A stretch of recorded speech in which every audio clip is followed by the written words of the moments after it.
let the record reflect the quorum is present. Members, we've got a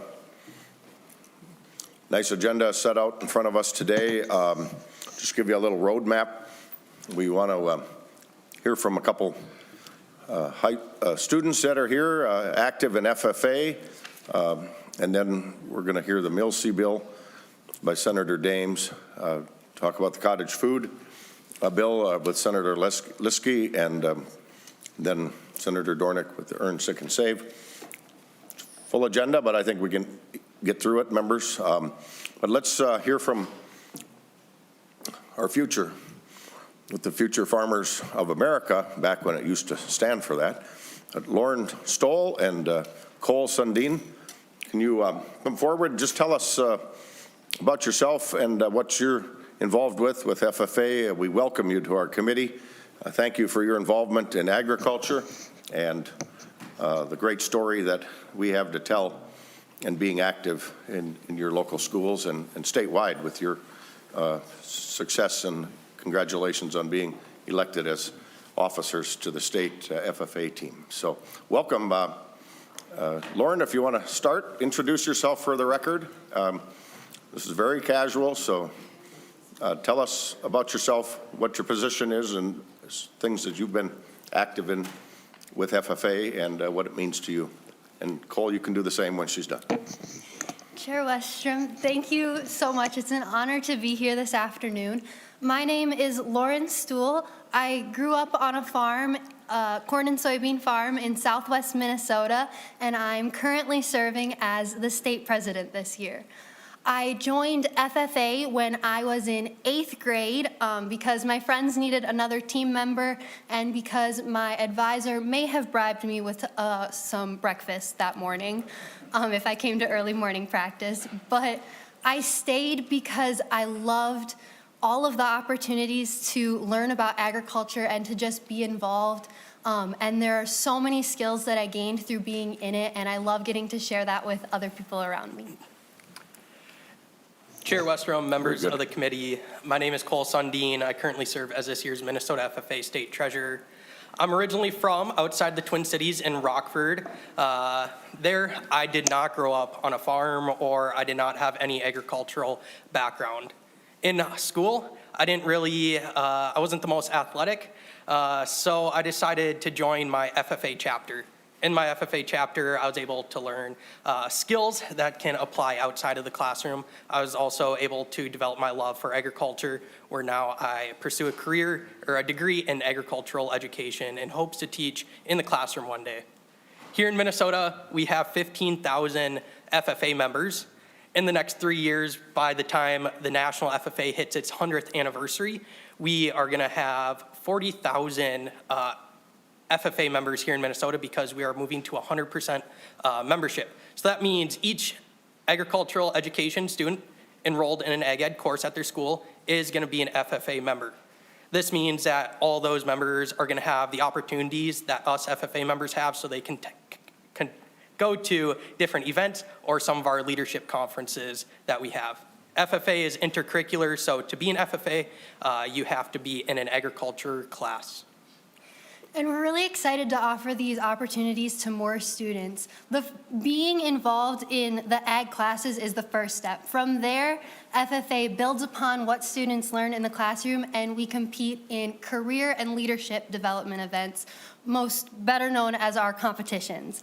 Our career development events include things like ag mechanics, livestock judging, fish and wildlife, farm business management, and so many more. And it prepares students for those future careers and gets them really excited. I know a lot of members, including our state vice president, have found their careers through competing in these competitions.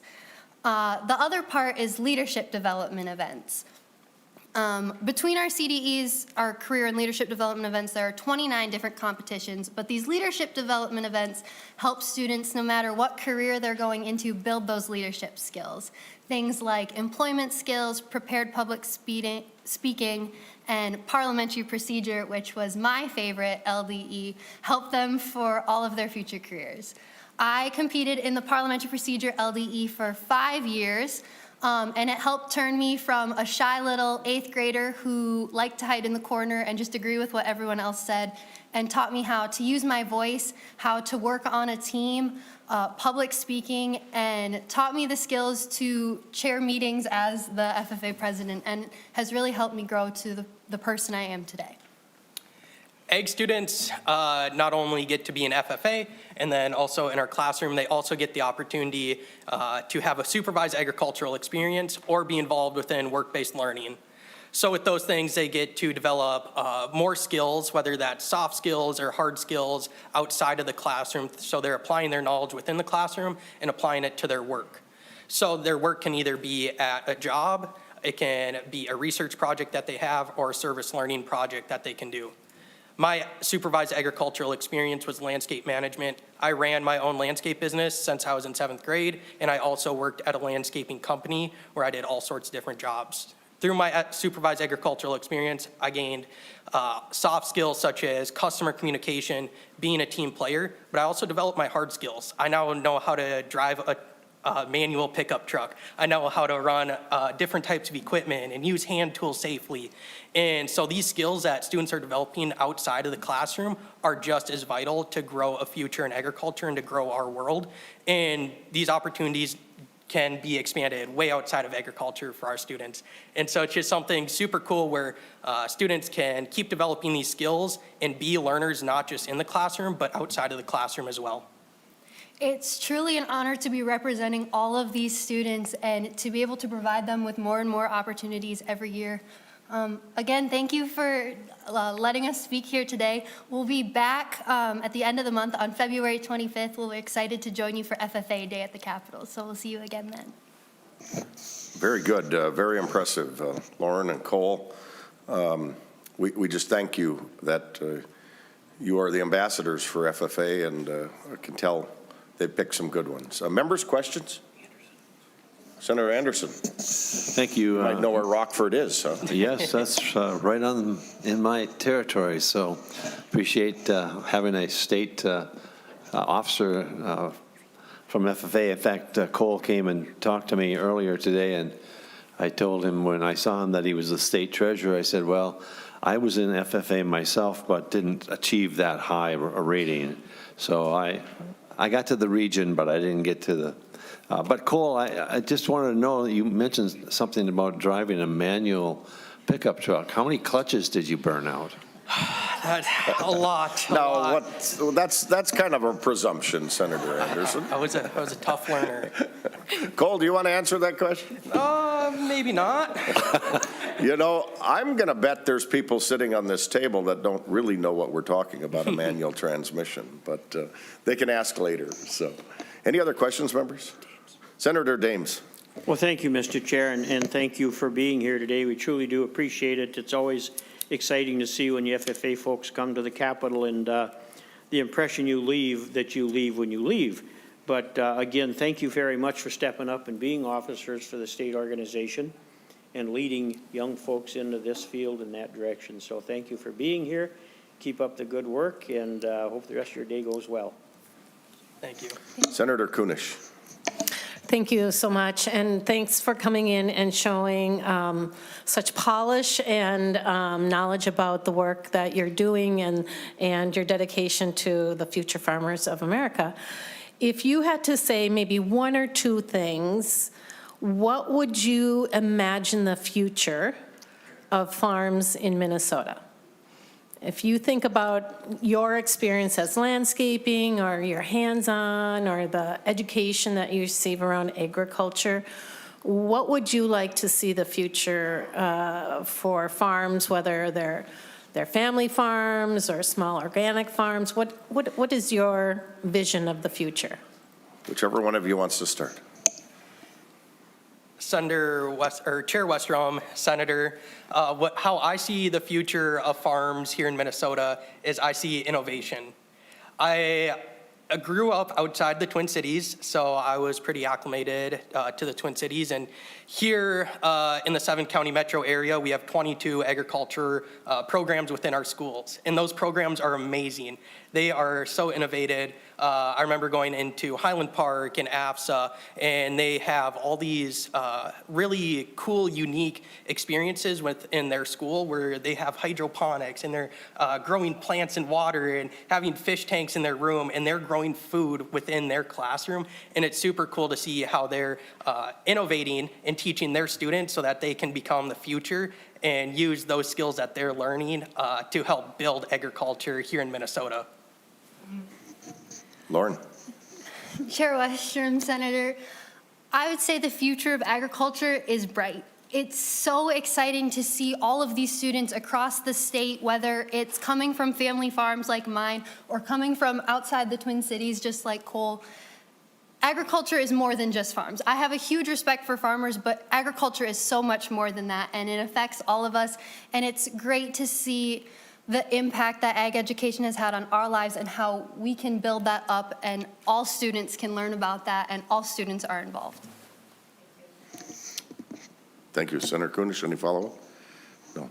Hey, Lauren, Cole, I just want to thank you for the Senate Ag Committee for coming here, and what a bang-up job you did. We can tell they've got two great ambassadors, and agriculture, we know, is 20 to 25% of the economy here in Minnesota. So I'm heartened to see you guys as young leaders taking it so serious, and the future is bright. So thank you. Thank you for being part of FFA and part of our committee. Thank you.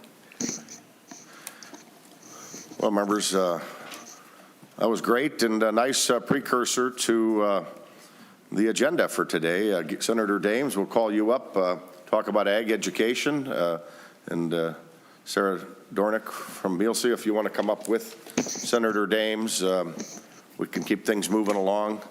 And members, then we're going to talk about other farming aspects today, so very, very focused on agriculture. So Senator Dahms, welcome to your committee and our committee, and tell us about your bill. Members, just for a roadmap, again, this bill we'll discuss, and we will be laying it over for possible inclusion in an omnibus bill later, just for your information. But Senator Dahms, I'll have you move the Senate file for possible consideration in an omnibus bill.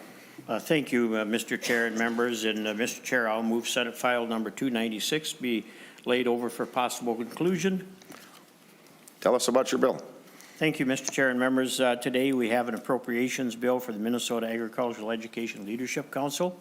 A little background on this. In the past, we've had about a $250,000 base that we've been awarding. In 24 and 25, we raised that to $350,000. We raised the amount that they received in those 2 years. The base still stayed at the $250,000. And this year, we're asking for $500,000 in fiscal year 2026 and $500,000 in fiscal year 2027. And that appropriation would be made for agricultural grants to the Minnesota Agricultural Education and Leadership Council for programs that the council operates under Section 41D. I've been a member of the Minnesota Agricultural Leadership Council different times over my period of years here, and it's a very, very good, very strong organization, and they do a lot for agricultural instructors, do a lot for agricultural students. It's been an excellent program, and we've been very fortunate to be able to fund that and keep it going. So with that, Mr. Chair, if it's all right with you, I'll turn it over to my first testifier, Ms. Sarah Dornink. Certainly, Ms. Dornink, welcome to our committee. Identify yourself for the record, and then following you, we'll have two brief testifiers, A.J. Dewar and Hunter Peterson, if you guys want to be ready to come next. Ms. Dornink, welcome. Thank you. Chair Westrom, members of the committee, my name is Sarah Dornink. I am the Executive Director of the Minnesota Agricultural Education Leadership Council, or Mielce for short. Today we are asking for the committee's support of SF 296, which includes funding to increase Mielce's grant and agriculture education projects budget. Mielce would like to focus these additional funds on two areas, including an increase in our Mielce grant funding and support for initiatives that work on recruiting and retaining our agriculture teachers. For a quick refresher, Mielce is a legislative council that started in 1997 to promote and expand agriculture, food, and natural resources education across the state. As part of our statute, we're required to have a grants program, which we accomplish through two programs. One is common funds, which are statewide initiatives, and our strategic initiative grant program, which is for more local initiatives. A reminder that this is a separate appropriation from the Farm Business Management Fund. Sometimes that gets a little confusing, but we do manage two appropriations. MALC's grant programs are focused on providing access to students through starting a new AF&R programs and improving the quality of current programs. In the past fiscal year, we supported 33 communities with just $300,000. A majority of the grant awards were utilized for classroom equipment as well as curriculum needs. The funds requested by the applicants are conservative and the needs are always greater than we can support. Every year, there are excellent grants that MALC is unable to fund. Each time we're not able to support a project, there are opportunities missed for providing access and innovative experiences for students, just like Cole and Lauren. To help you compare, MALC is using the same dollar amount appropriated in 2007 to now in 2025. We have 40 more schools with programs, 100 more teachers, and 21,000 more students that we're serving with the same amount of money. We believe this is a reasonable request to continue the important work to reach every student in Minnesota. In the last biennium, as Senator Dahms said, we had our $250,000 request moved to $350,000. The funding was utilized for more grant project funding, as well as for implementing strategies around agriculture teachers. Specifically for that side of the funding, we did a Teach Ag communications campaign to try to encourage more people to think about being teachers. And then we supported a summer internship program for our collegiate students to have an opportunity to experience being in the teaching profession. Although we've made significant strides, we want to continue the work that we started in the last biennium. We know we are effective in utilizing our funds, and the additional dollars in our grant program will make a substantial impact for more local schools across the state. The original appropriation made a significant difference, and we want to keep up with that growing demand for AF&R programming since the past 18 years.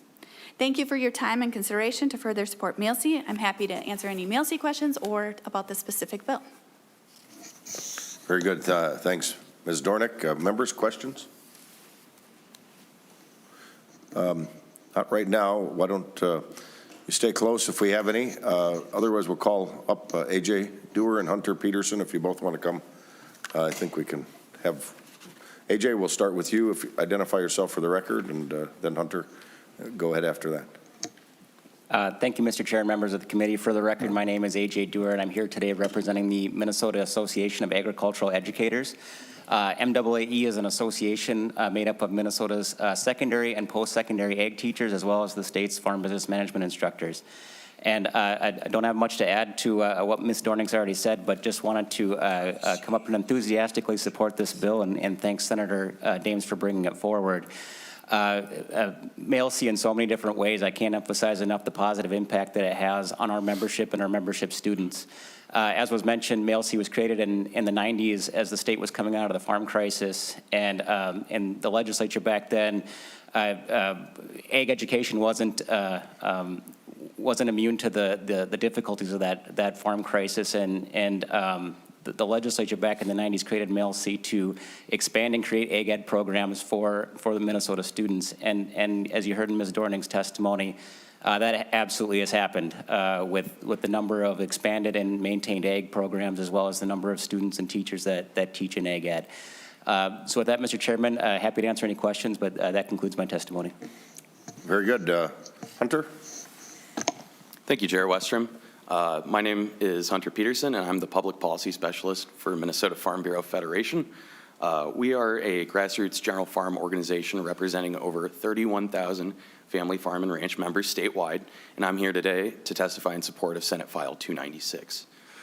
Farm Bureau strongly supports the Minnesota Agricultural Education Leadership Council and their work to promote ag ed through its variety of programming, which ranges from partnerships with youth development organizations like FFA and 4-H, to internship opportunities for college students considering a career in ag ed. MALC helps drive our industry forward.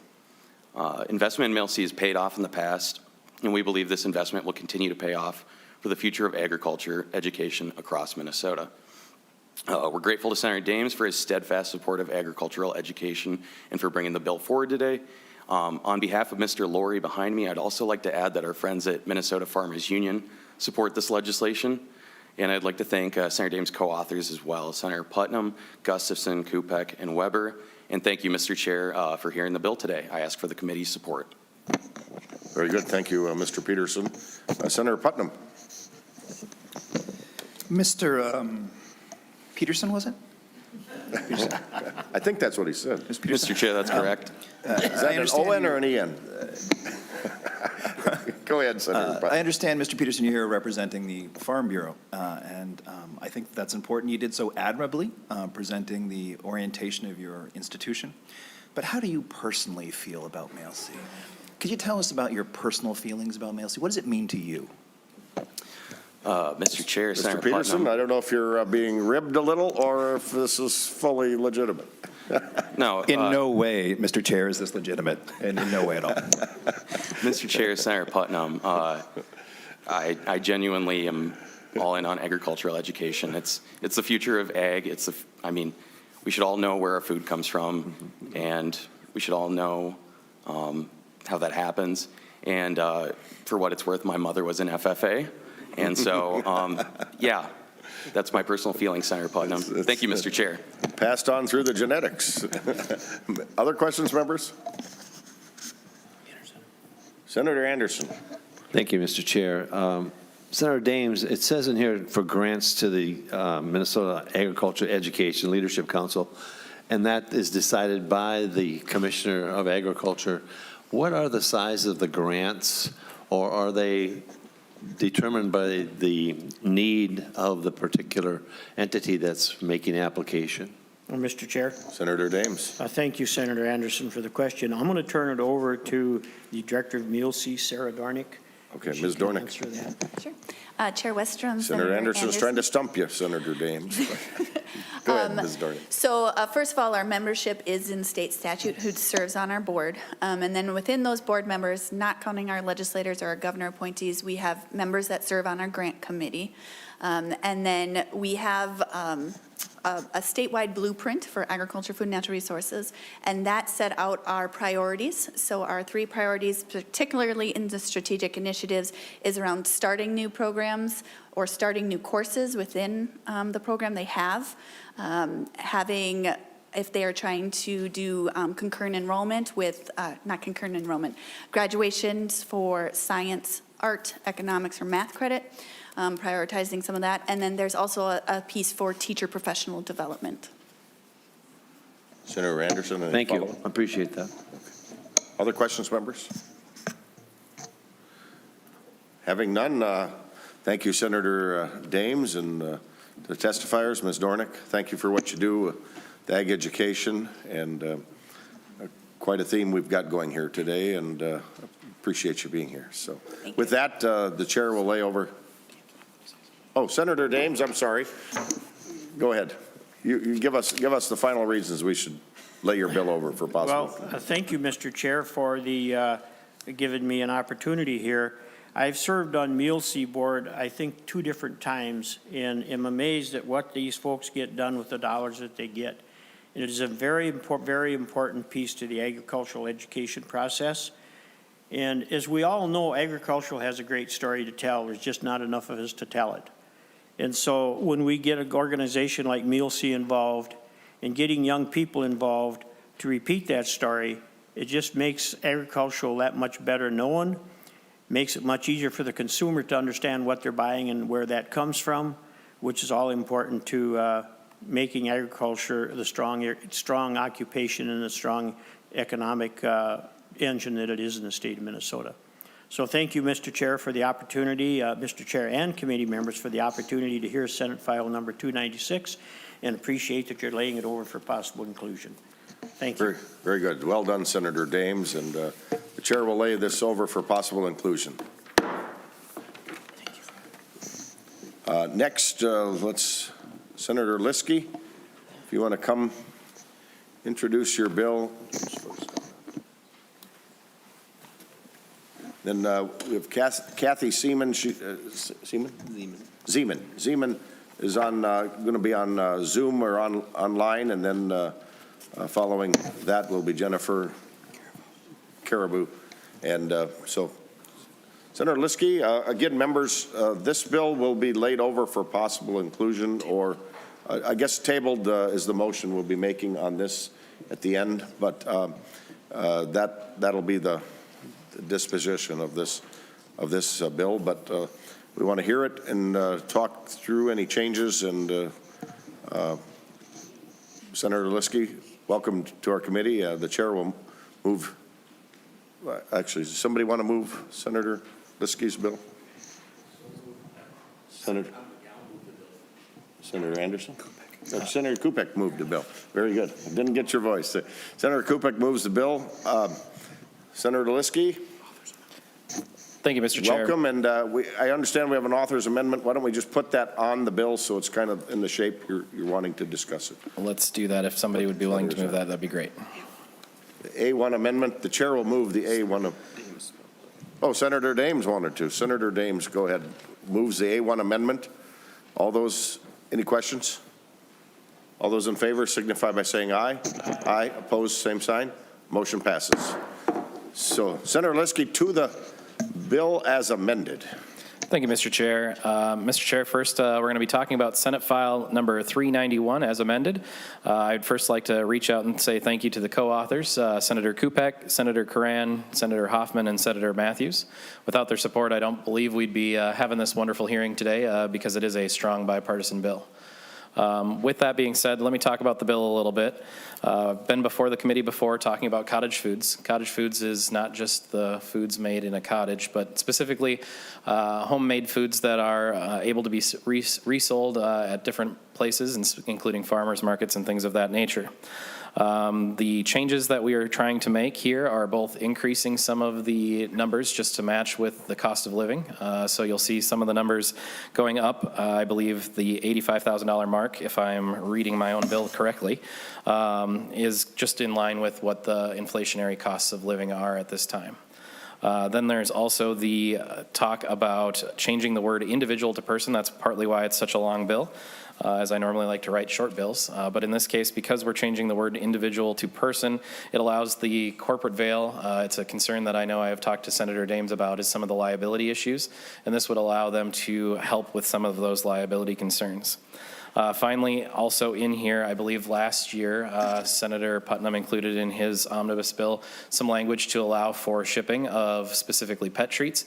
This would address the ability to ship not just pet treats, but also be able to ship all cottage foods. So with that, that is my bill. If anybody has questions, otherwise I have quite a few testifiers that would like to speak on the bill as well. Thank you, Senator Lieske. I think we'll try to get into the testifiers. Online, we have Kathy Zeman. Kathy, are you with us? If you can identify yourself for the record, get close to your computer so we can hear you well. You may proceed. Thank you, Senator Westrom. My name is Kathy Zeman. I'm the Executive Director with the Minnesota Farmers Market Association. Chair Westrom, Senator Lieske, and members of the Senate Ag Committee, thank you for accepting my testimony today via Zoom in support of Senate File 0391 to amend the Minnesota Cottage Foods Law 28.152. Minnesota Farmers Market Association is the membership organization that provides leadership and support to Minnesota's now 378 farmers markets across the state and tribal nations, along with their 10,000 vendors. MFMA's lengthy mission and vision statements can be summed up kind of nicely with a short phrase: we work hard to support whatever will grow and expand Minnesota's local food shed, because that means resilient communities with enough food to feed themselves. In the past 2 years, MFMA has offered 44 free live Zoominars and 4 in-person trainings for the Tier 1 cottage foods training application and test. We've onboarded just shy of 750 registered cottage food producers. We also secured an MDA specialty crop block grant that will develop 55 new culturally relevant tested cottage food recipes so they are legal and food safe. And we developed and support Minnesota's Cottage Foods Academy, which is a repository for everything needed for the cottage food industry, whether it's the non-potentially hazardous foods list, which is 19 pages long now, to insurance, to sales tax, to marketing. We like Senator Lieske's amendment because it will safely grow the cottage foods industry in Minnesota. It switches from individual to person, that closes that potential liability gap, increasing the sales limit just adjusted for inflation, allowing for the commercial delivery of those non-acidic or acidified human cottage foods doesn't impact the FDA regulations. The new report to the legislature annually should provide good decision-making data. This amendment wisely retains the mandatory food safety training and registration requirements. It's an amendment that we think safely benefits Minnesota's local food shed, and we support it. Thank you for listening to me this afternoon, and I'm happy to answer any questions. Very good. Thank you, Ms. Zeman. We'll go through the testifiers and then open it up for questions. Jennifer Caribou, and then on deck is Megan Forbes. Jennifer, welcome. Identify yourself for the record, and you may proceed.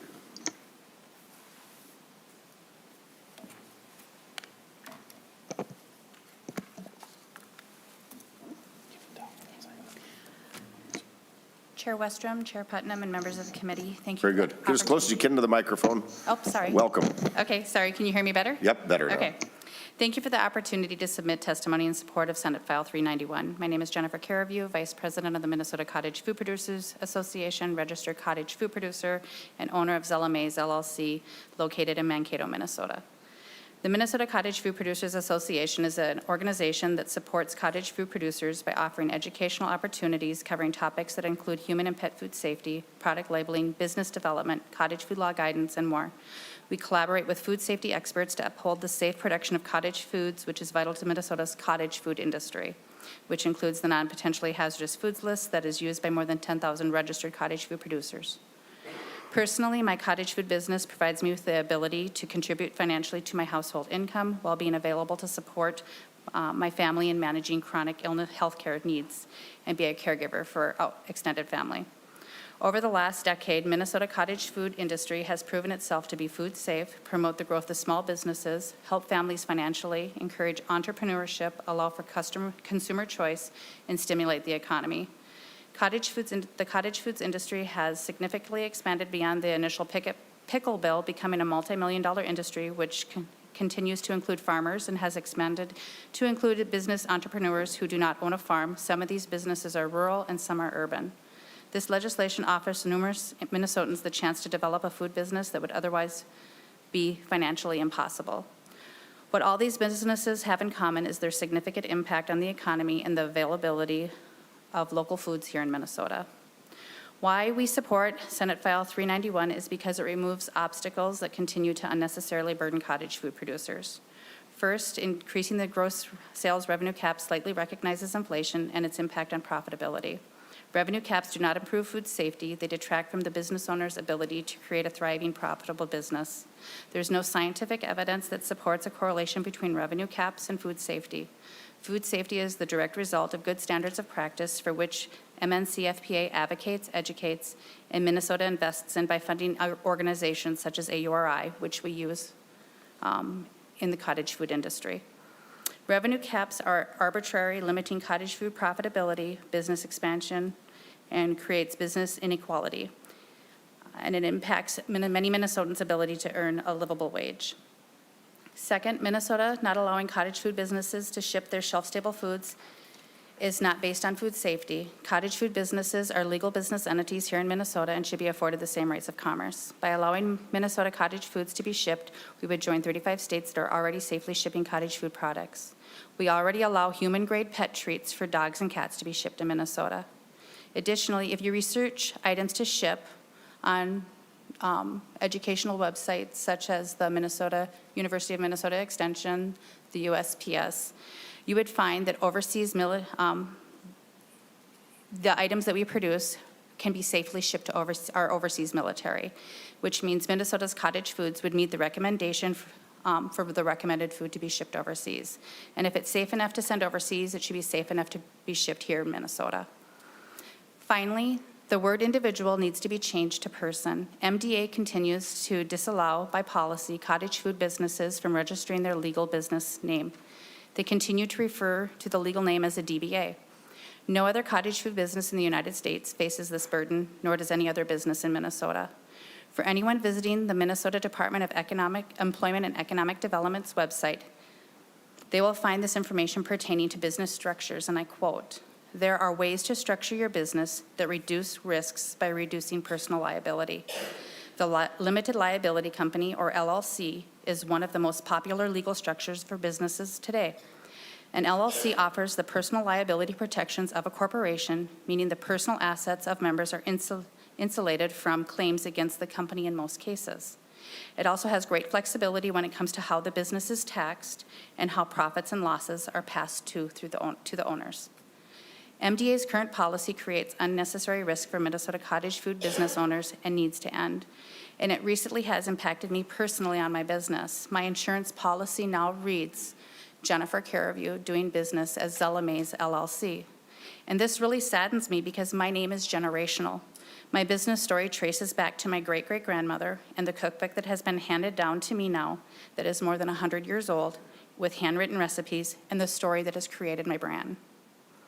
The legislature first passed cottage food laws, the cottage food law to improve the lives of Minnesotans in 2015 and then amended it in 2021.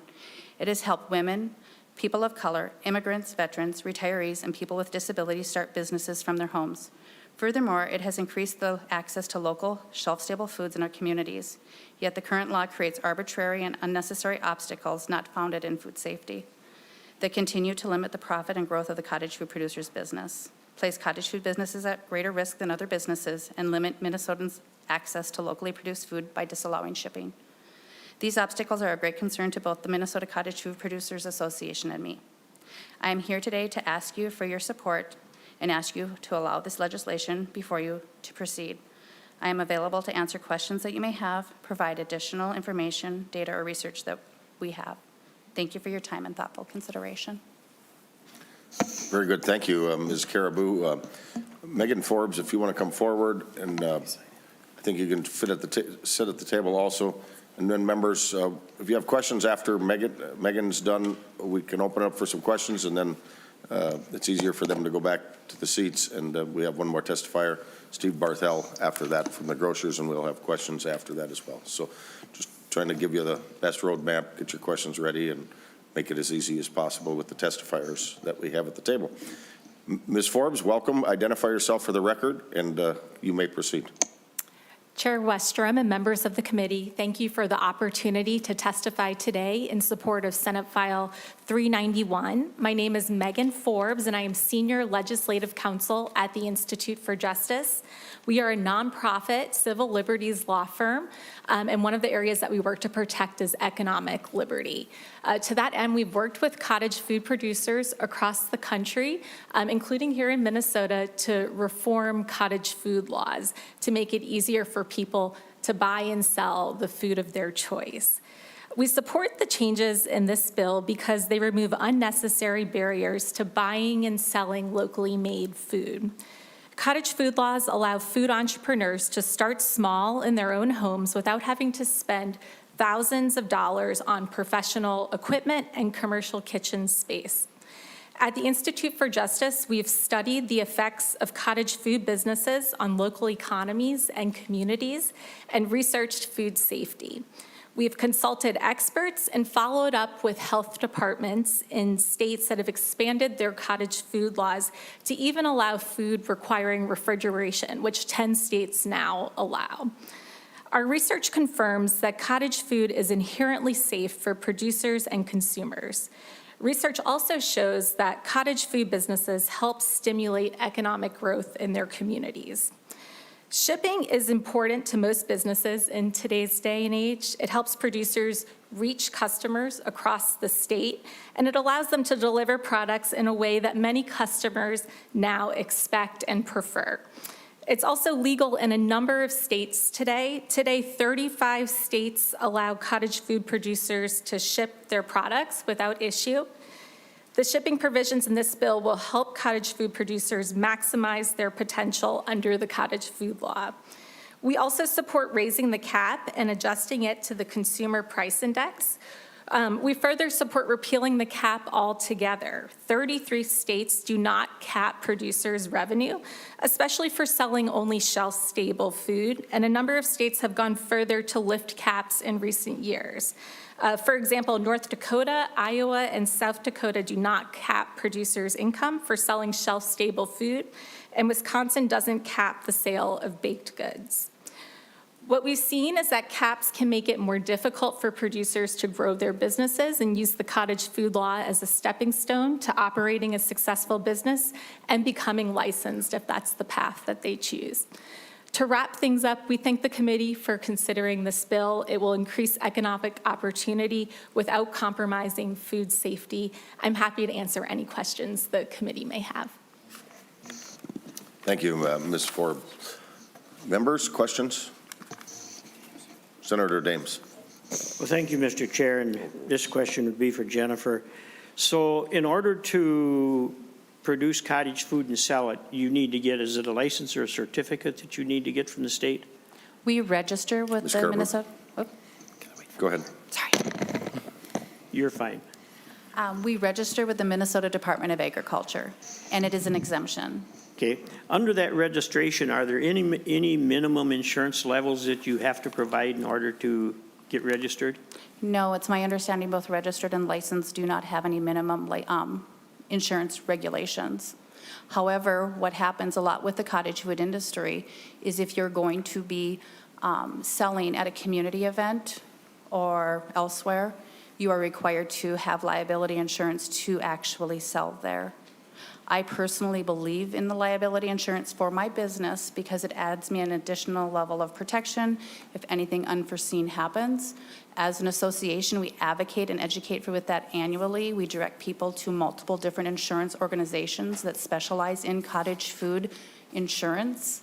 And we actually have agents that will actually provide education as well for us at our annual conference and whenever we ask. We further use additional state agencies that stress and encourage the purchase of insurance.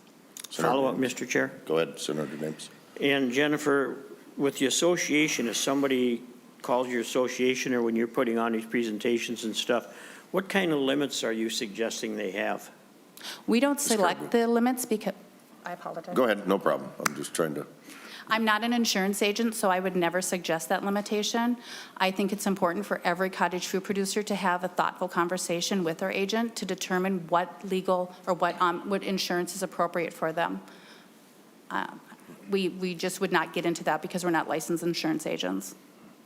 Senator Dahms, any follow? Follow up, and thank you, Go Mr. ahead, Chair. Senator Dahms. So what I am hearing is that the association does not recommend any certain limits, and registration doesn't require any certain limits. Do you think that's not a little strange that we don't have some way of making sure that these people, that some of the cottage producers or all of them have insurance that's enough in order to cover somebody if they get, if something happens due to some of the food that they've consumed? Ms. Kerber? Again, I understand where your question, but I do not think it would be the association's place, nor do I think we can legally recommend a dollar amount, being that we're not licensed insurance agents. We do direct them to multiple different resources for that liability insurance, and we are currently taking a poll to see how many people have liability insurance. But registration is not the only entity that produces food that is not required to have liability insurance. I know from doing the research that I've done, and I could be incorrect, if I had employees, I would be required to have workman's compensation insurance, but I would never be required to. Being a responsible business owner, which most people who are registered are, because they're doing it the legal way, I would say there is a good number of cottage food producers that do carry liability insurance. And Ms. But- Zeman, go ahead. No. Ms. Zeman also wants to chime in on the answer. Go ahead, if you have anything more. Senator Senator Dahms. Westrom and Senator Dahms. Yeah, go ahead, Ms. Zeman. To Senator yeah, Dahms' question. Senator Dahms, the Minnesota Farmers Market Association offers vendor 2 category insurance at a $5 million. We do insure a couple hundred cottage food producers that sell. There's no state law in Minnesota that requires any food business to have insurance. General Mills wouldn't have to. Usually where we run into that, the buyer is requiring it, and that's when everybody gets their insurance, the location, the farmer. Many of our farmers markets ask for all of their vendors to carry it, so we work with Advantage One, it's got a $5 million cap, and we insure hundreds. Follow-up, Mr. Chair? Go ahead, Senator Dahms. So this question is for Kathy, if you would join Ms. us Seaman. again. So my question, you said $5 million. Can you tell me a little more? Did you say that's what some of the vendors require? Ms. Zeman? With the Yes. farmer's market? Sorry, yes, Senators. Most of the cities that are requiring this to the market level, and then the markets require it of the vendors, most of them are asking for a five policy. So that's what we are offering. It's a $3 million with a $2 million umbrella. So our policy is a group policy, so we're all in it together. That's what is and even like as a farmer, I carry my own product liability insurance because I'm a direct marketing farmer, and I carry a $3 million because that's what my buyers are requesting. That's what we discovered in the industry. Follow-up, Mr. Chair? Go ahead, Senator Dahms. So the $5 million, if you had, if there's going to be a food sale or you're going to have a farmer's market, and is it $5 million conglomerate for everybody or $5 million for each producer at the farmer's market? So it's a group policy. Go ahead, Ms. Zeman. Thank you, Senator Westrom. Senator Dahms, it's a group policy. So we're all in it together. So if anybody has a claim, if we get to that $5 million, we would have to purchase more. I am not an insurance agent, but that's how I understand our policy to work. you. Interestingly, we've never had a claim. Good. And Thank you, ma'am. All right. Ms. Caribou, you have more to add to this. Go ahead. Well, if you're wondering what, like, the business liability is, so I personally, for an everyday, and I'm a Tier 1 cottage food producer, so that means that I'm below I'm, within that $8,600 mark. Correct. I carry a $2 million, $1 million, $5, $10, $500. And if I need to increase it at any time, I can, if that helps you. And mine's year-round versus just for farmers markets or anything like that. Thank you. Now, if I were to grow, I'd actually increase it probably. Thank you. So, and I don't know, Ms. Caribou, but to Senator Dahms' question, and maybe Ms. Zeman has more of an answer, but I know from a legal standpoint, a lot of policies have per occurrence up to an aggregate per incident, kind of like a car insurance, which if the same car was in an accident today and then caused another one tomorrow, those would be two different occurrences, and the aggregate total would apply in both cases. Is that similar in your understanding, or aren't you sure on that? Yes, my $2 million is general aggregate. Is that what you're asking me? Yes. Per incident, or is it for the whole year? So if you had 5 incidents in 1 year? Per occurrence, yeah, okay. Senator Putnam. Thank you, Mr. Chair. My question, my comment really is kind of motivated partially by something that you said, Ms. Forbes, in your testimony. I think you may have misspoken because you said that cottage foods are inherently safe, and that's just not accurate. I mean, there's nothing that any human being does that is inherently safe because human beings are always faulty. We make mistakes, we do. So there's nothing inherently safe about cottage foods. But it is a special activity, and Ms. Caribou, you and I have talked about this in the past. What makes cottage foods special? What makes it just, that's not a question, I'm sorry, but I'm still talking a little bit. That question about what makes it special. And some of the things we mentioned were personal autonomy and the ability to build a business from scratch, from a very sort of early inception. And those things are wonderful, things that we need to protect in the cottage food space. So what this bill is about is it's not about absolutes. It's about working out the best way to ensure safety and to protect what makes cottage foods excellent. And that's why I want to thank Senator Lieske and applaud his approach to this issue, because it hasn't been an absolutist approach. It's been a bipartisan, thoughtful one, working with other people, trying to figure out the best way to protect what makes cottage food special, while also having some accountability for the business as it works. You know, it's not business or not business, it's variety of business, it's stage of business. And that, I think, attention to that complexity is extremely important. And I want to applaud Senator Lieske for taking that approach in this work. Is there a question there, Senator Putnam, to Ms. Forbes, or was that more just comment? Just comment, I'd okay. be Senator happy. Anderson? Oh, Senator Anderson, Ms. Forbes would like to comment, and then I'll come back to you. Ms. Forbes, go ahead. Chair Westrom and Senator Putnam, thank you. I just wanted to clarify that that comment was based off of the research that we've done, talking with health departments across the country. There's only one incident that was ever identified, including 10 states that now allow the sale of potentially hazardous food. It was here in Minnesota and was potentially, you know, there was thoughts that maybe it was connected to a cottage food producer. But that's it across the country compared to, you know, what we see with the production of food from larger companies and lots of recalls and issues. So I feel confident saying that based off of the research that we've done. I didn't just say it was inherently safe. So thank you. Mr. Chair, if I may. Thank you. Go ahead, Senator Putnam. No, I understand and appreciate that entirely. And I think you're in a better position and more accurate when you say extremely safe or more likely to be safe or very, very incredibly super duper safe. But it's not inherently safe. So that would just be my editorial there. Very good. Senator Anderson. Thank you, Mr. Chair. We just adopted an amendment for an exemption for home-processed pet treats.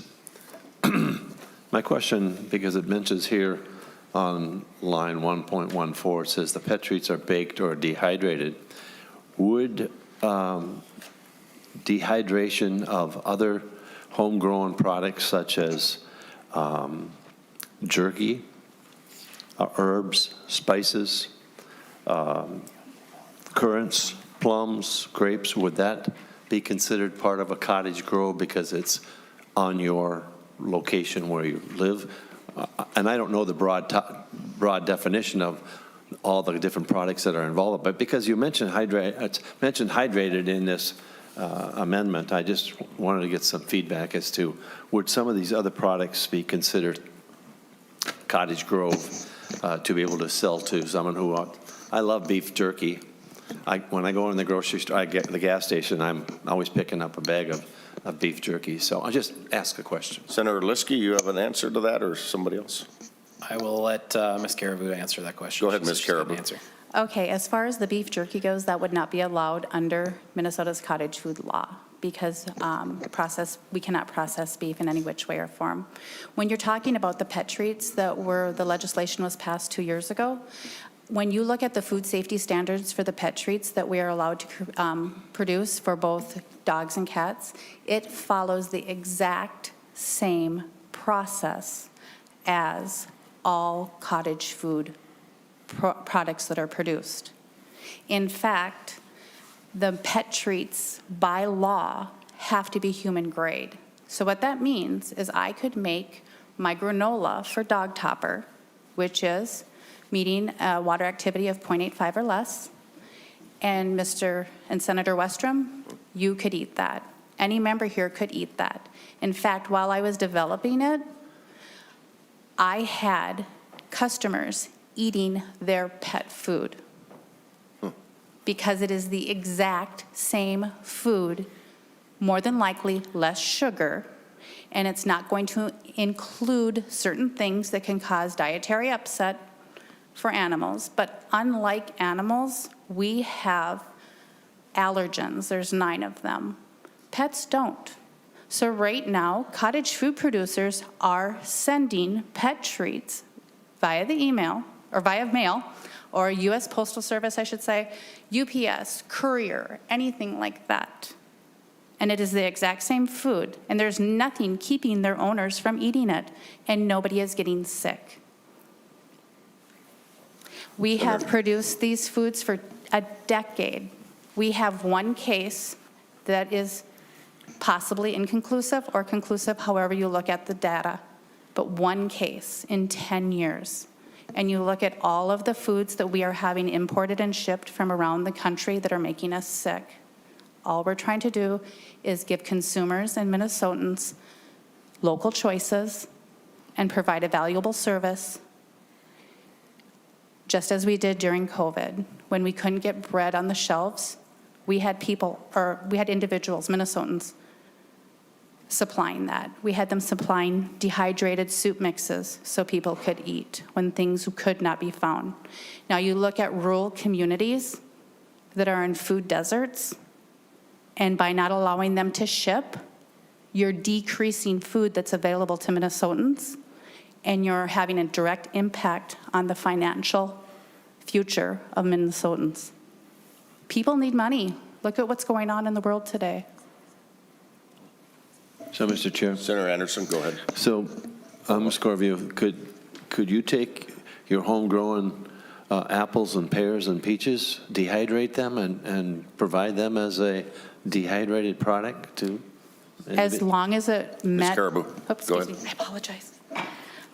As long as it met the guidelines, yes. We could also can them, but it has to meet the acidity requirements.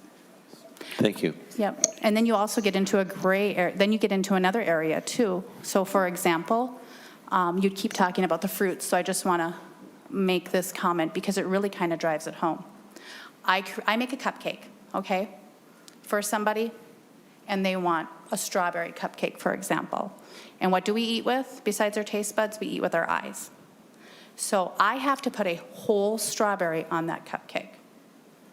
But if I grow that strawberry and I have an area to process it properly, it's considered product of the farm, and I can cut it and then put it.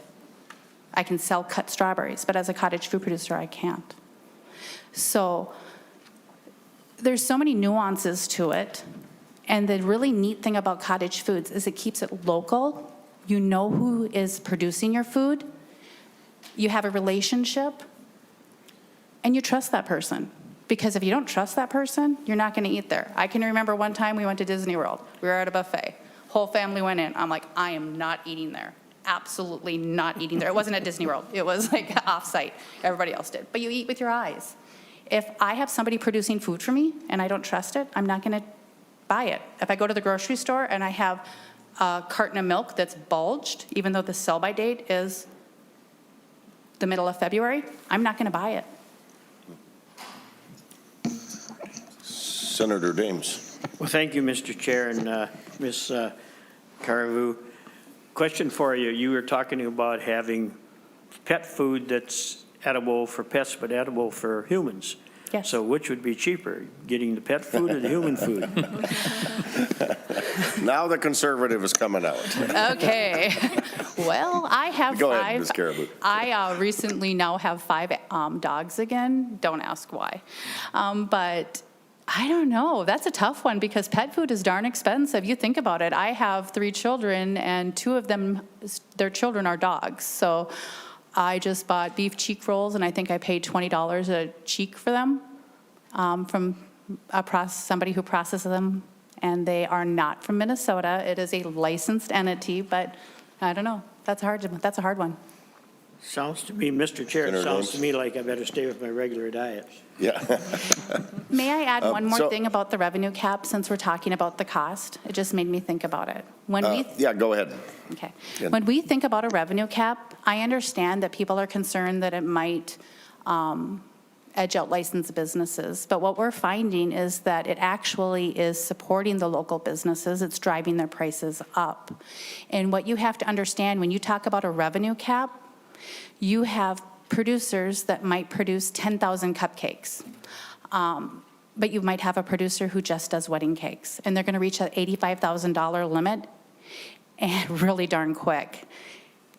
And it's just going to be like the pickle bill, where you sell during the summer and you have to stop your business, otherwise you're breaking the law. Let's not put people in a position where they have to break the law. That's what we're doing when we have caps that are so arbitrary and not connected to science. When I've talked to the Department of Agriculture and stuff like that, we will support them when it's scientifically evident, and we will go to bat for them. We appreciate the MDA. We appreciate everything they do. We just want what works for Minnesota and makes scientific food safety sense while creating opportunity. Very good. You have referenced the pickle bill a few times. For any of you that haven't been here long enough to know what the pickle bill is, I was, and it's been over 20 years ago, and brought forward by Democrat Representative Al Junkie as a, I think initially almost a gotcha amendment, because the Republicans were in charge in the House, the Democrats were in charge in the Senate. And Senator or Representative Junkie brought this forward. He served on Ag Committee with me.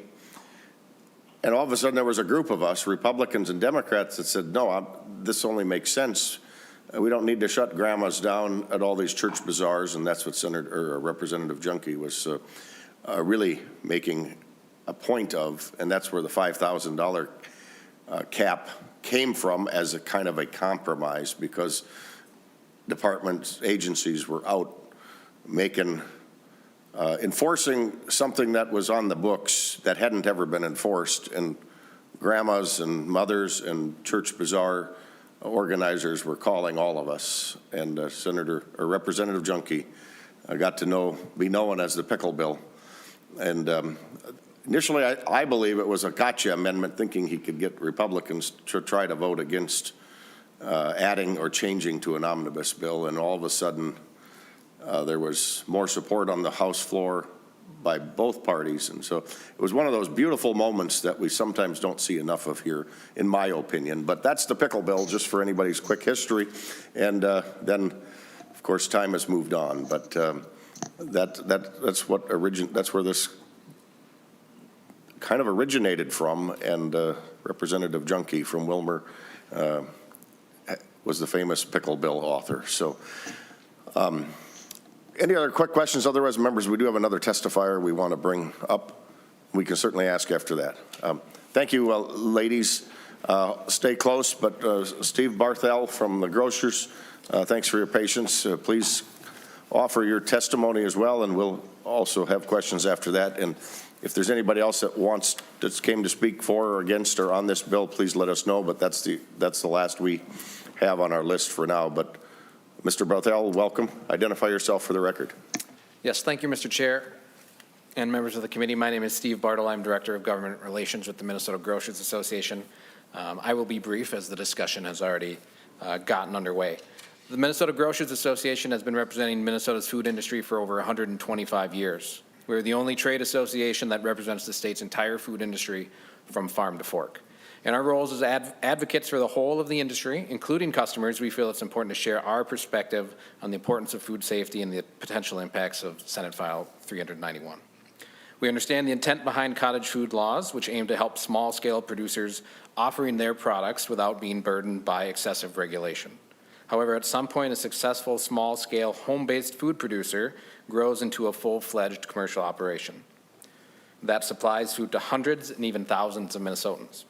$85,000 a year in sales is more than $1,600 per week in sales for an entire year. It's difficult to argue that a producer generating this level of sales isn't operating beyond an entry level and is now providing food to a much larger consumer base.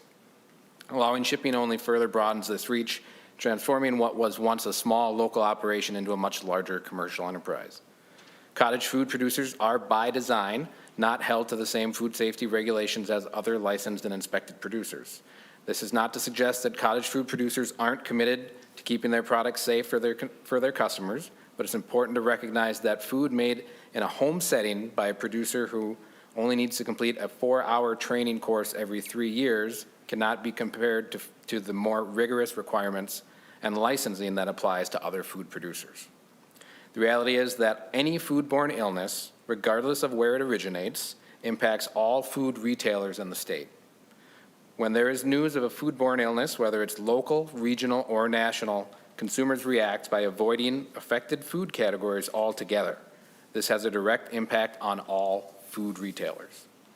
While we understand the intent of the cottage food laws, we believe that continuing to increase the amount of sales and potentially adding shipping without ensuring that modern food safety standards are followed should be a concern for lawmakers, regulators, and consumers alike. We appreciate Senator Lieske and his passion on this issue and for the conversations that we've had on this topic, and I'm sure that we will continue to have. Thank you for the opportunity to testify, and I'm always available for any questions. Thank you. Thank you, Mr. Berthel. Members, questions? No further questions. Senator Lieske, a question, and maybe somebody else has to answer this, but I got an email from a constituent that raises garlic, and I understand they have about 4 different flavors of garlic now that they can sell, but my understanding is they would be able to ship their product, and that's what they seem to be interested in. But is that your understanding as well, that they would, my constituent, be able to ship garlic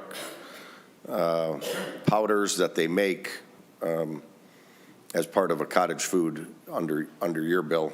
My understanding is it's covered, but I just want to make sure that we're doing what my constituents have been asking for too. Thank you, Mr. Chair. As far as I understand, yes, as long as they fall under the regulations of being shelf stable and acidity level matches the requirements that are already in place, this would fall under that as well, yes. Ms. Seaman, you have a comment to that? Senator Westrom, if it's their garlic and they're making their powders in some kind of a facility that meets CGMP's current good manufacturing practices, under the product of the farm exclusion from licensing, they can already ship that and sell it anywhere. There's no restriction there at all. So they've got an option. They can do cottage food in their home kitchen under those restrictions. But if they're making that powder in any kind of a facility that meets CGMPs, which there's a lot of, not even necessarily a commercial grade kitchen, it could be the Soterra Community Center. It could be part of their facility. Some packing sheds from some produce farmers are good enough. They could do that under the exclusion from licensing, the product of the farm, no sales restriction, no buyer restriction. They could ship it. They're good to go under product of the farm. Okay. So Mrs. Zeman, if I'm understanding you right, because of what we allow as farmers to sell their own product off the farm, if they're raising it, they could potentially sell without any license, even a cottage food license. They're contacting me, so I'm guessing that must not be working for them, but maybe they just don't know about that either. So they can contact us because we do the class. Is this product of the farm or should we do cottage food? And depends on really where they're going to do their grinding and their drying.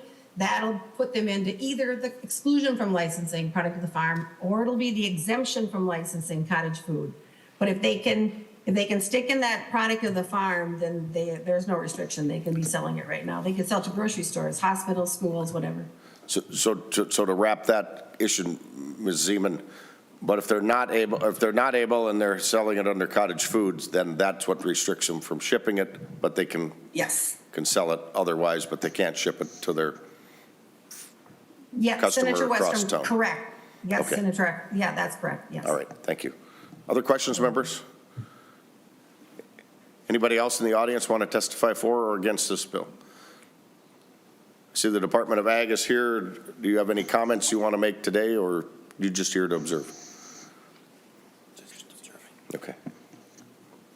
Senator Lieske, why don't you give us any final comments, and no other questions, it looks like, at this point in time.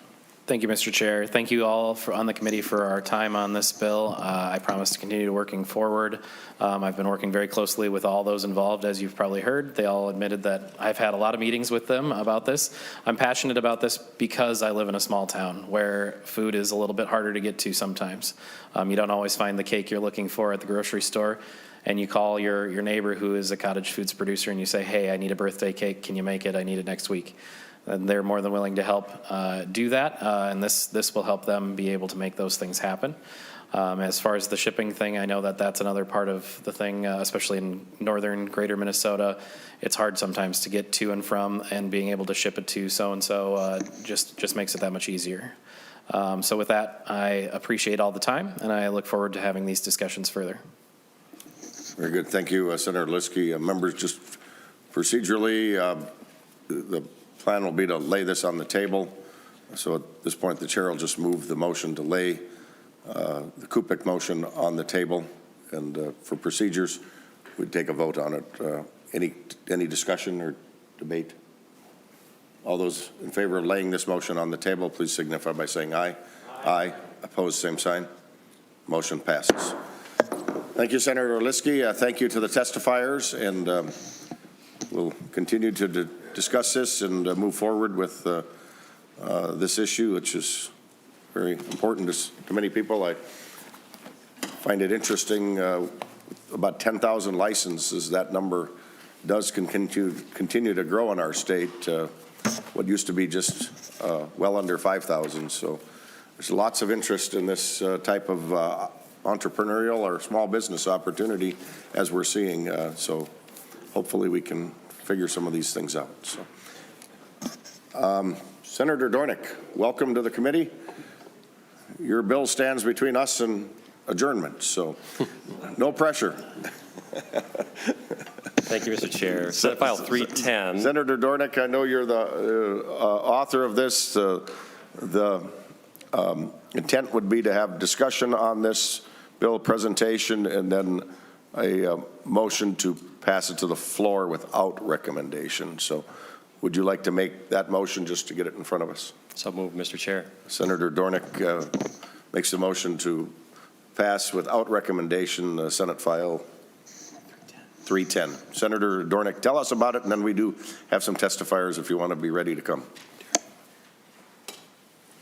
Thank you, Mr. Chair. Senate File 310 exempts a farmer, family farm, or family farm corporation employing 5 or fewer employees from the Earned Sick and Safe Time statute enacted in 2023. So this has a little history. We actually heard this in labor and industry just a week and a half ago. Robust discussion, and it came here. And also, this amendment, or this bill, which was an amendment back in 2023, or no, actually last year, 2024, was hooked with the 28 days or less exemption for sugar beet, specifically for sugar beet farmers. So there are exemptions. There are exemptions. That one went through the process and is in statute. This one was didn't make it to the in the omnibus bill. Earned sick and safe time or paid time off is a good idea. In fact, many farmers, business owners, schools, and county cities have been offering it for decades, though many may not have been providing it in the context of pre-printed black and white legal requirements. But there's many different ways to offer this benefit because there's so many different places of work, and those employment differences are organically resulted in varied application. Minnesota has approximately 65,000 farms. The average size of these farms is 400 acres. Minnesota is also the home of approximately 525,000 small businesses, accounting for more than 1.3 million hardworking Minnesotans' jobs, which account for 45% of the workforce in Minnesota. Approximately 95% of those businesses are small. Approximately 60% of those 525,000 businesses have 4 employees or less. Yet the current Earned Sick and Safe mandate is a one-size-fits-all mandate, which unfortunately government forced a one-size-fits-all mandate, causing unintended consequences that I've been hearing and many have been hearing from their constituents throughout the state. This is one small step in fixing a mandate that is in need of changing. Again, this is a bipartisan support, and I thank Chair Putnam for being a co-author, along with Senator Kupek, Senator Hochschild, and Senator Draheim. With that, Mr. Chair, I'd like to invite some of the testifiers up. Very good. We've got agri-growth. Darren, come on up, and Bruce Clavin, we'll start with you. Darren, go ahead, identify yourself for the record and tell us, and then Bruce, you can follow him. Good evening, Mr. Chair. Darren Broughton, Executive Director, Minnesota Agri-Growth, a coalition of more than 150 farms, farm organizations, agribusiness, and other allies here in Minnesota. Thank you for the opportunity today to testify on this really important bipartisan bill. Minnesota, along with the rest of the United States, is amid a great farm recession. Inflation, extreme weather, major animal events, turmoil in global markets, and disruptions in supply chains have created a perfect storm for family farmers and the local businesses that serve them. On average, net farm income has decreased nearly 24% over the past 2 years in Minnesota, and there is no relief in sight for 2025. Coming out of a great farm recession will not be easy, but there are some significant reforms and tweaks to current laws that Minnesota can do in a bipartisan manner to help rebound our farm economy. One of those items is this modest change to earned safe and sick time. It's important to recognize that family farms operate very differently than a typical business. These farms are often managed and operated by multi-generations of family members, brothers, sisters, cousins, uncles, who share not only the work, but the financial risks and rewards. The collaborative and intergenerational nature of family farms sets them apart from other industries. On a family farm, the lines between personal and professional life are blurred. Farm family members work together to maintain their livelihood, make their labor contributions deeply personal and intertwined with their home life. In family farming, the close-knit network is immediate and responsive. If a family member falls ill, others can quickly step in and cover those duties, ensuring that the farm continues to operate smoothly. Farm work also means that certain tasks, milking cows, feeding livestock, must be done daily, and finding temporary replacements with the necessary skills and knowledge is often impractical and costly. Farming is extremely hard work with numerous factors outside a family's control.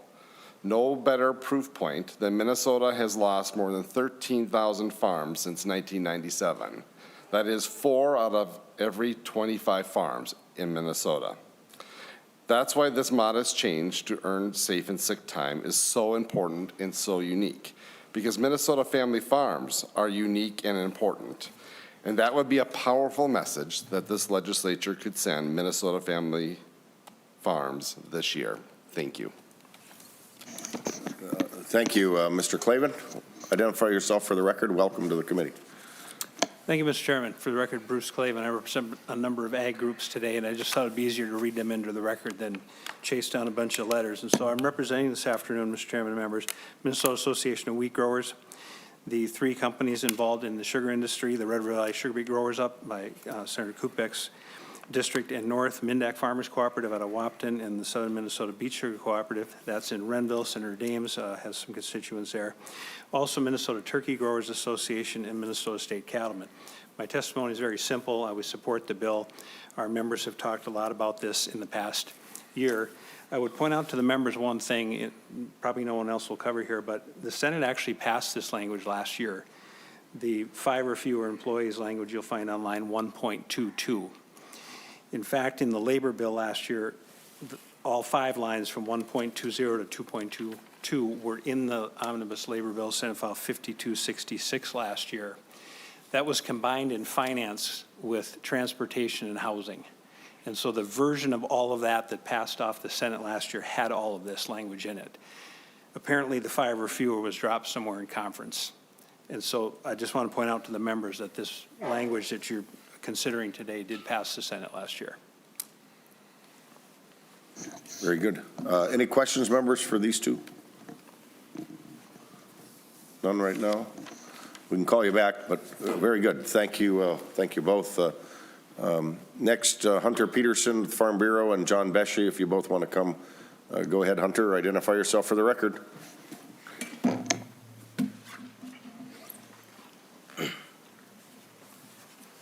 Thank you again, Mr. Chair. Hunter Peterson with Minnesota Farm Bureau.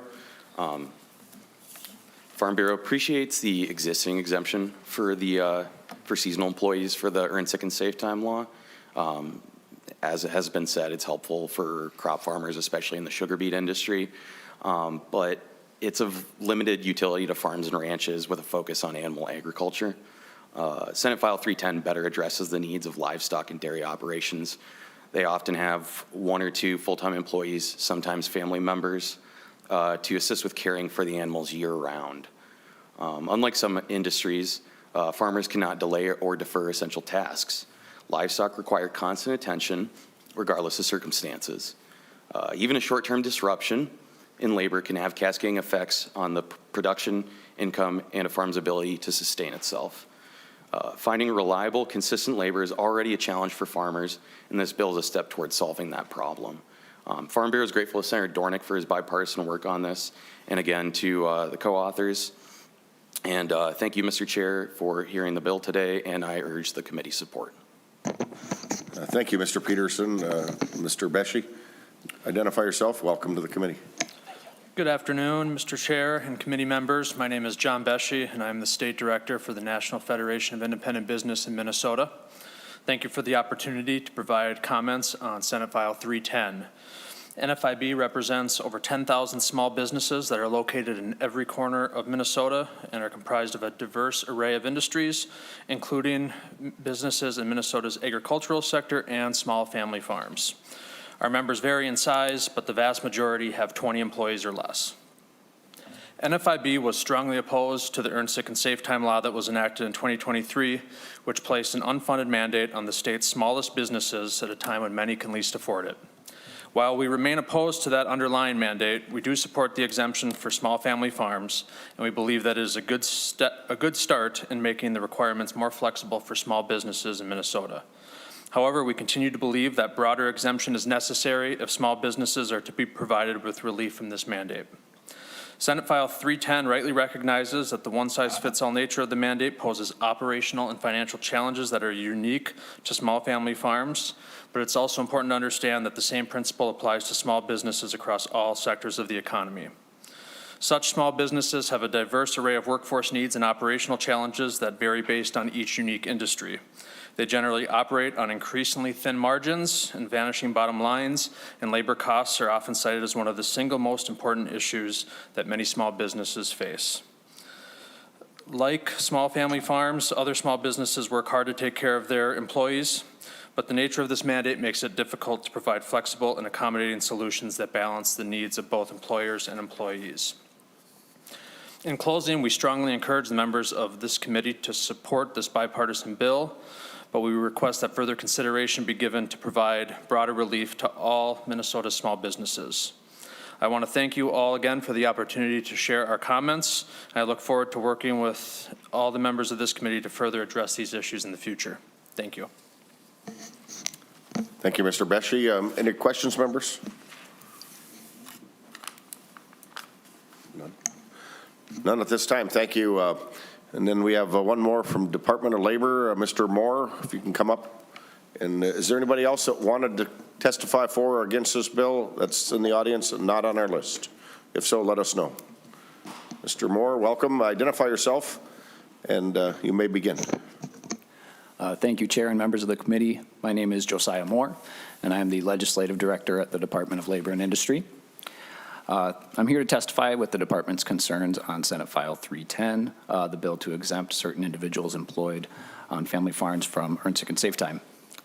The Earn Sick and Safe Time law sets a floor for all employees in the state. The floor is 1 hour of Earn Sick and Safe Time for every 30 hours worked, up to 48 hours of Earn Sick and Safe Time in a year. This floor was created to ensure that workers do not have to choose between their paycheck and recovering from an illness, caring for a child during a school closure, or seeking assistance due to domestic abuse, stalking, or sexual assault. This floor was designed to not take into account employer size or sector, to recognize the fact that workers have the same needs regardless of the sector they work in or the size of their employer. One of the department's main concerns with exempting agricultural workers from earned sick and safe time loss specifically is that agricultural employment is hard and sometimes dangerous work. According to the North Carolina Farm Worker Health Program, these workers do labor-intensive work that is prone to repetitive motion injuries or ergonomic injuries, respiratory illness, and toxic chemical injuries to their skin. These workers need earned sick and safe time. You may have seen a recent post on the Minnesota Department of Health's website indicating that avian influenza, or the bird flu, is an occupational hazard that impacts agricultural workers. And the CDC recommends that workers exposed to bird flu stay home and isolate. Earned sick and safe time doesn't just benefit these workers, it benefits public health by giving these workers the means to stay home when they have been exposed to highly communicable diseases. And with that, I thank you for the opportunity to testify on the department's concerns with this bill. Thank you. Thank you, Mr. Moore. Question, and then members, Stu Laurie from the Farmers Union has asked to also testify. He's here. Senator Putnam, go ahead, and then I have a question. Go ahead. Mr. Chair, feel free. I have a more general comment about the bill as a whole. So, Mr. Moore, can you refresh us for the committee, 48 hours, every hour earned for every 30 hours. So if an employee, is that a year, the maximum, or if an employee has 8 hours and then has a sick day, does it restart at 0, or is there, how does that work in the 12-month period? Yeah, thank you, Chair. So it is 1 hour for every 30 hours worked, up to a maximum of 48 hours in the law. So the employer wouldn't have to provide more than 48 hours in that year, and the employer has the ability to define what their year for earned sick and safe time is. So it wouldn't have to be a calendar year. They could choose whatever year works for them. Okay, so doing the math, 48 hours is typically a 6-day a year. So if somebody was sick after that 8 hours earned, it doesn't reset at 0. That's part of the 48 for the 12-month period. Is that correct? In that year? Yeah, that sounds correct. Under an accrual system where they're earning, if they've earned 8 hours so far and they use all 8 of those hours, they would go down to 0, but then they would continue to accrue as they worked more hours. Okay. And so essentially 48 times a 30-hour work week, or 30-hour period, I should say, is roughly about 1,440 hours. Typical year of work is about 2,000 hours. It doesn't accrue up to 2,000 hours if they've had a few sick days early in the year. Just so I'm clear, because of 2,000 every 30 would be more like 60 earned sick and safe time. Is that, but it doesn't go to 60 if you use your hours up early in the year, if you follow me. Yeah, I think I'm following you. So if the employer chooses to offer a policy that is set at that 48 hours and doesn't offer any additional, then if an employee has accrued those 48 and then used those 48, there would be no obligation for the employer to provide additional hours beyond that. Okay.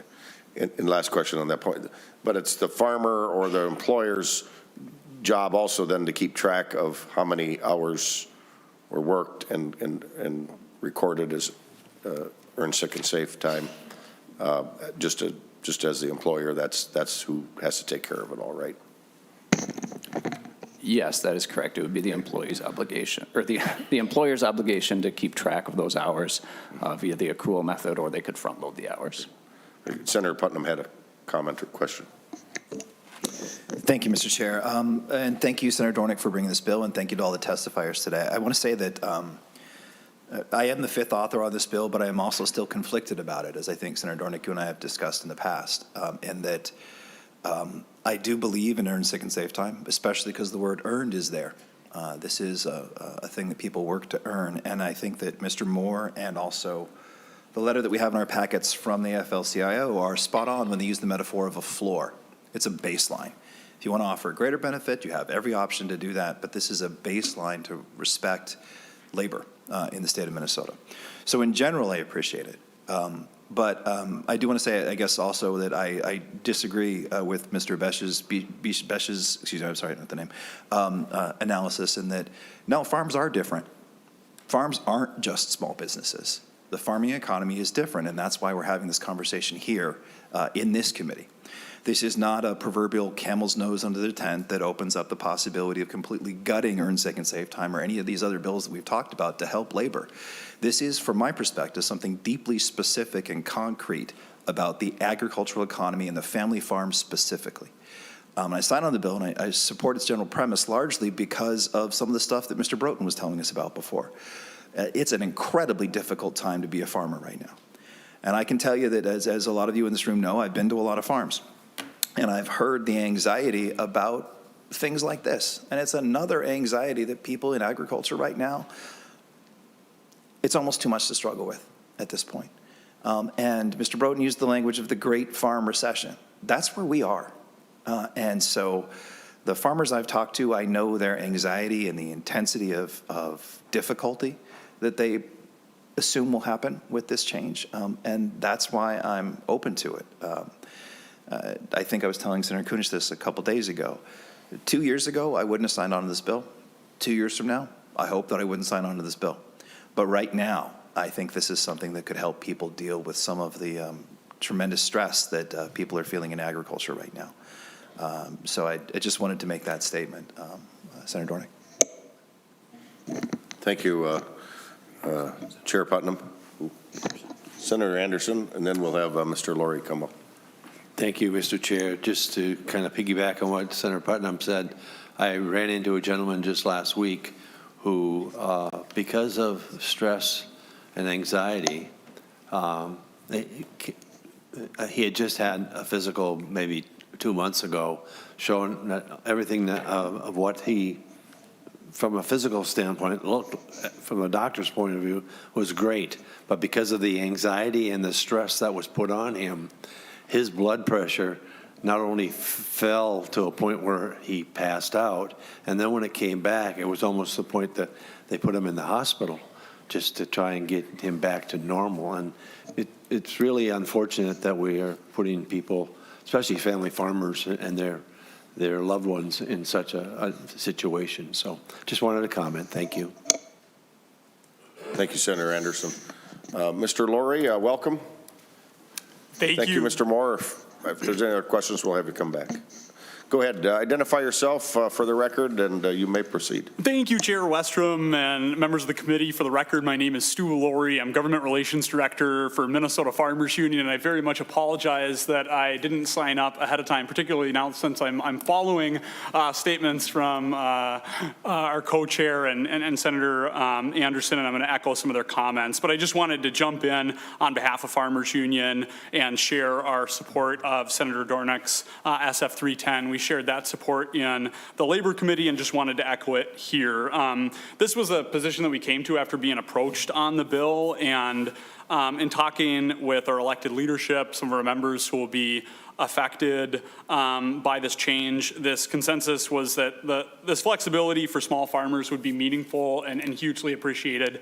And I say flexibility because I did talk to one member who said, hey, we appreciate the guidance from Dolly, and we think we're going to be able to continue offering this benefit. And it's meaningful to us. It's going to make us more competitive. But for others, we did hear significant concerns, like the ones that Senator Putnam echoed. The first, and I'll say this isn't coming from, like, certainly not my analysis going into the back end and looking at it. I don't have that, but our members have said that they have challenges implementing it. You know, they're still figuring it out. They don't have HR departments. They're often, working on the farm themselves. They're hiring folks to help them with that, and they have challenges implementing it. Second is, and this has been echoed by almost all the testifiers, but our folks say they have challenges in terms of their balance sheets. We know that farm income varies wildly, and this is against a backdrop of financial pressures that are much larger than this change would address. But, one of the members who first called me on this, as she's educated herself on this change, she's still getting a milk check that is about equal to her cost of production. You know, she's not drawing any income from her business, and she's concerned about this change and the commitment that she's going to be able to make to her employees as part of it. Third and finally, I think in general, and we certainly appreciate the philosophy of a floor, but also appreciate the value in a tiered approach to regulatory things that affect our farmers. I talked with one member. She's implemented the change. She's hugely nervous about what it means. She newly added employees to her business, and she hopes her business continues to grow and that she can feel more confident providing benefits to her employees and doing the things that she really hopes she can, but would appreciate that flexibility as she does start her business out and grow. And you've visited her farm, Senator Putnam, so you may have heard this. But again, the flexibility would be meaningful and appreciated, and I hugely appreciate the grace in jumping on without signing up to share those thoughts on behalf of Farmers Union. Thank you. Thank you, Mr. Laurie. Members, questions? Senator Kunish. Thank you, Mr. Chair. I can't let this committee end without perhaps advocating for the workers, working for those farm workers. Those farm workers that would earn 1 hour for every 30 hours that they worked. A maximum of 48 hours. That's 4 days. 4 days that they would earn when they are sick, if they have a family emergency, if they are recovering from domestic violence. 4 days. That's all it is. I don't know that 4 days will break a farm. And from what we are hearing from so many of the people that are speaking here today, and we're talking about the stress, imagine the stress of those farm workers.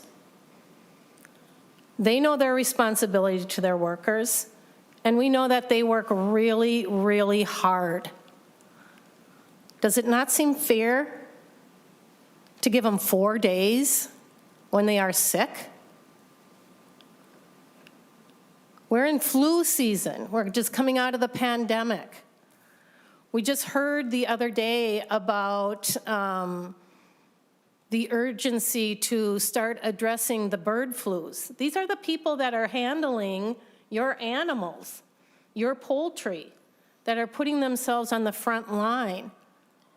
And maybe they are your cousins or your brothers or your sisters. Are you not going to give your brothers or your relatives 4 days off if they are sick?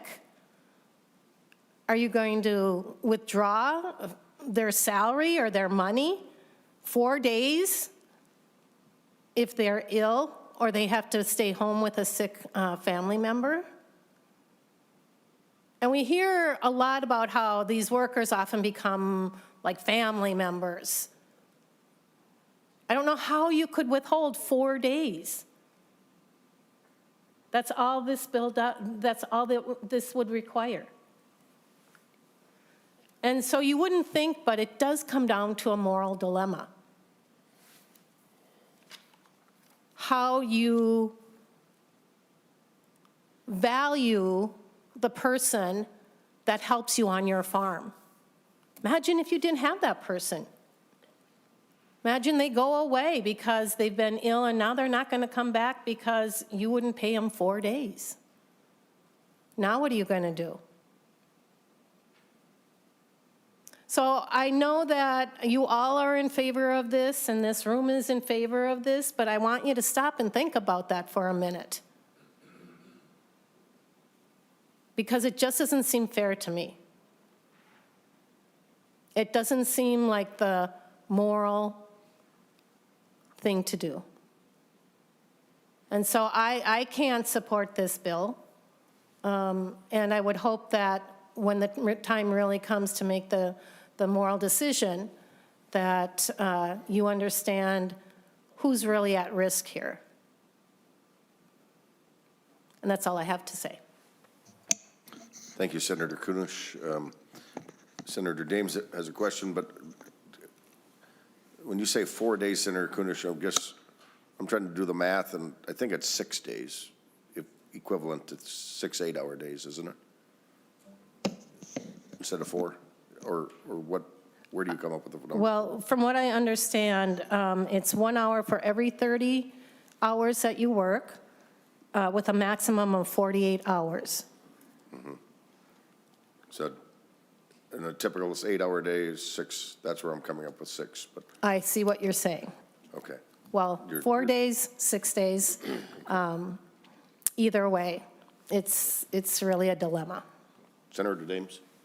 Well, thank you, Mr. Chair. And I wasn't going to say this, but this kind of prompts me to talk a little further about this. But if we look what we did to agriculture the last 2 years, let's get real about this. This is maybe 4 to 6 days. We can argue if it's 4 or 6, it don't make any difference which it is. The matter of the fact is, it's just another piece, another nail in the coffin. We have put nails in the coffin for the last 2 years, unbelievable in agriculture. Look at fertilizer. Look at all the different things. Look at inflation. Look at the cost of repairs. These folks are struggling to keep their head above water. So you can talk about not giving them 4 or 6 days. I want to talk about the fact they may not have jobs because they may lose that farmer. Let's let reality set in pretty soon here and realize where we're at in agriculture. It's a very, very bleak situation right now, especially with young farmers that have been farming for maybe 4 or 5 years. They didn't have many good years, and now they're in a downturn time that could last for several years like the last farm recession did. And so you can pick out one thing here and say that's not going to impact it. You're probably right. The problem is we have several of those one things. And when you put those together, it's a problem. And so we need to be a little more cognizant when we keep passing bills around here, keep passing taxes and things. Let's be a little more cognizant of what the impact really is, not only on agriculture, but small businesses. And we haven't been very cognizant of that. And so we can agree to disagree on this, but I don't think that this is where the real issue is just this one little piece. It's all the pieces combined and put together. Thank you, Mr. Chair. Thank you, Senator Dahms. Any other questions, comments, members? Senator Kupek. Thank you, Mr. Chair. I am number 2 author on this bill, but I do, as Senator Kunish says, I do see the moral dilemma. I do want as many people in this state to have earned sick and safe time. But when we had this bill, I was envisioning something that seemed like it was going to be very simple to implement. And I think as we've talked with many particularly small farms where, you know, they have different, and the smaller you get, the different relationship you have with your employees. And it is, I think when you get down below like 5, we are talking about, you know, if somebody in that group was, you know, sick or out, that they'd have that opportunity. I think about that farm we went to visit when we went to Land O'Lakes, and then we went out and visited that small dairy farm, I think in Senator Westrum's district.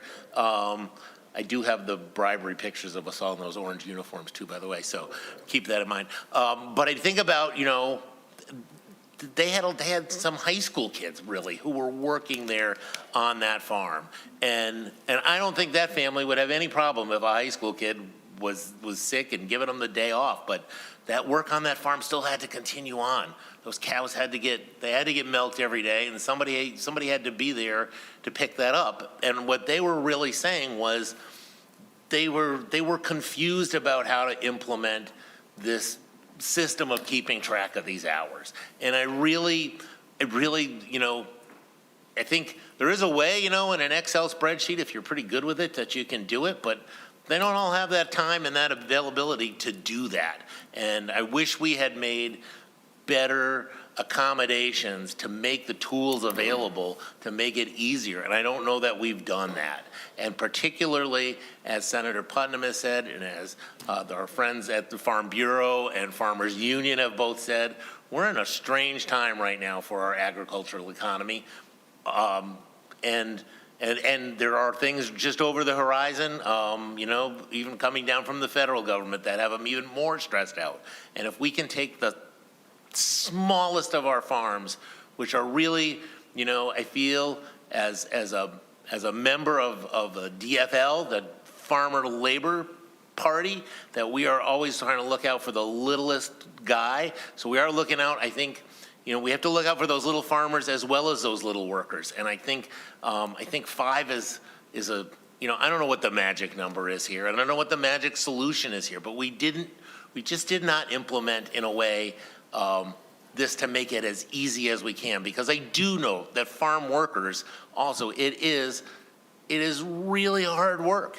And it is, and we don't want them going to work sick. You're absolutely right. This is a time where we have all kinds of viruses running around through our poultry and through our dairy, and we don't want people showing up to work sick. That is not good for them, and it's not good for us, because it spreads the disease around. So what the magic solution is, I don't know. But this is one I have struggled with mightily as well. But on this one, I feel like there's got to be some other little ground to switch up here, and it's just, and I'm going to keep struggling with it, even though I'm the number 2 author on it, because at this moment, I feel like it is the right thing to do, as Senator Putnam said. So thanks, that was a lot of ranting, and I appreciate your time, Mr. Chair.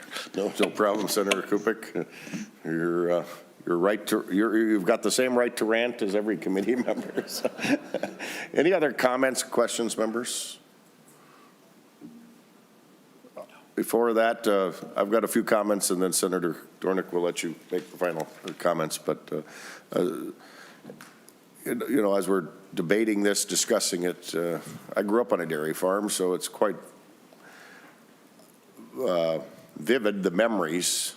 As the owners, I was young. My dad and mom owned it, but it was my dad and my brother and me that were the main workforce. And when you got sick, the cows needed to be milked. There wasn't money to hire people, and the more expensive you make it for that small farm, the less chance you're going to have anybody that can help. And I remember my dad, days when he was sick,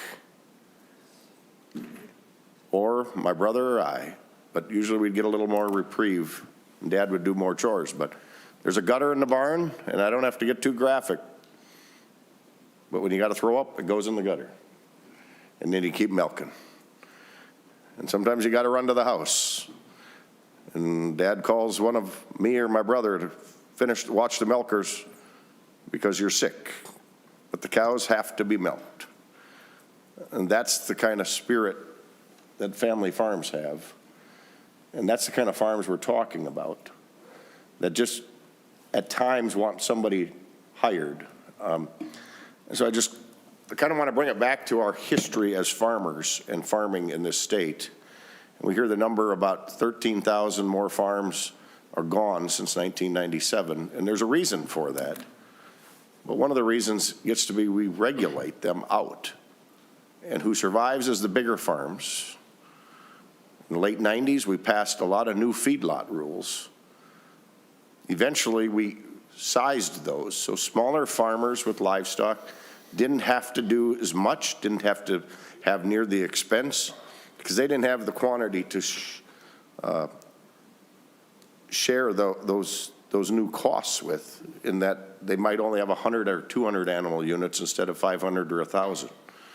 And so I think it's very reasonable that we put a step and an exemption like this in place if we're going to have this policy, because at least you get to a point where you have enough employees that you can have an HR or a part-time HR department. But on our farm, and most of the farms I think Stu was talking to us about, or Farm Bureau or others, are the farmers, and Senator Kupik brought up Sadie, my constituent. It was great, we had a meeting there, but her comment was, just go easy on the regulations, because we're just a small family farm, as Senator Kupik referred to. These are the types of regulations they're talking about, because they're the HR director, they're the one that writes the checks, and they're the last to get paid as the small business owner. And so I share this as the Ag Committee. We have a long-standing history of trying to support small family farms. We have corporate farm laws that actually prohibit most corporations from even owning. LLCs weren't even allowed to be farms up to about 20 years ago, 25 years ago. And we have homestead tax policies that say you get lower tax rates on your first, it used to be 600 or 500-600 acres, but I think it's now about 320 acres or $1 million. But the idea is we let you get started, and if you're small, you don't have to play and swim in the big lake that everybody else does until you get there. And I think this is that reasonableness. And Senator Kunesh, I understand your passion, but we need to try to find that balance. And when you're small, you can't deal with all these regulations. When you're big, you can, but the more we pile on regulations, we're just going to pile on so we have more big farms, if that's what you want, versus letting the small farm get started, get on their feet. And when they can afford 5 employees, it's a lot easier to have a part-time HR person than if you have 1 or 2, and you're doing all the work. And so I guess that's why I passionately say I think this is the right thing to do. And Senator Dornink, welcome your comments, and then members, let's take a final vote on this. And I just think it's very appropriate with Minnesota's policy to support small farms and the family farm that we've made accommodations for over the years. And I think this is very reasonable. Senator Dornink. Thank you, Mr. Chair, and thank you, members, for the great discussion. And to my testifiers, I appreciate each and every one. They brought different points. I, too, was raised on a dairy farm and have fond memories of the work that we did. The hard work, you're right, and it truly was family. I mean, there was 6 of us, and we all had our chores and a lot of responsibility at a young age that was put on us, but my dad didn't put us in spots that we couldn't handle, and you gradually worked up to it. And we ended up losing our farms in the 80s. And so as one of the testifiers specifically talked about the hard times and stuff, that we experienced that, and it is horrible. And part of the tour you guys were talking about, that's where the first hit me was that dairy farm and talking about that. And so that was kind of where I got started. Before that, and doing more investigation and talking to farmers and say, hey, is this, and hearing their stories and more.